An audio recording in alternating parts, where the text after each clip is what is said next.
दरम्यान मुख्यमंत्री आणि विरोधक दोघांनाही प्रशिक्षण देण्याची गरज आहे असं म्हटलेलं आहे एकनाथ खडसे यांनी। विरोधी पक्षनेता निवड सरकार मुद्दाम होऊ देत नाही असंही त्यांनी म्हटलंय। विरोधी पक्षनेता मिळाल्यास भ्रष्टाचाराची प्रकरणं उघड होतील। सर्वसामान्यांच्या प्रश्नांऐवजी भलत्याच प्रश्नांवरती अधिवेशनामध्ये चर्चा झाली असंही म्हटलेलं आहे एकनाथ खडसे यांनी। आणि दुर्दैवाने पूर्ण अधिवेशन वाया गेलं अशा पद्धतीचं विधान त्यांनी केलंय। लोकशाहीमध्ये सभागृहामध्ये विरोधी पक्षाचं एक अनन्यसाधारण महत्त्व आहे। या ठिकाणी संख्याबळ लक्षात न घेता विरोधी पक्षाची नियुक्ती किंवा त्याला मान्यता सरकारच्या माध्यमातून देण्याची गरज आहे। आज शेवटचा दिवस आहे अंतिम। आपण अपेक्षा करूया की आज तरी सरकारच्या माध्यमातून याच्यावर चर्चा होऊन या राज्याला नवा विरोधी पक्षनेता मिळेल।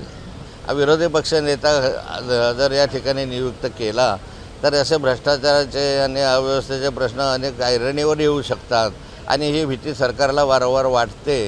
पण सरकार विरोधी पक्षनेता होऊ नये याच्यासाठी ज्या अर्थी प्रयत्न करत आहे त्या अर्थी सरकारला आपले सारे प्रकरणं उघडकीस येऊ नये याची भीती आहे। एबीपी माझा, उघडा डोळे बघा नीट।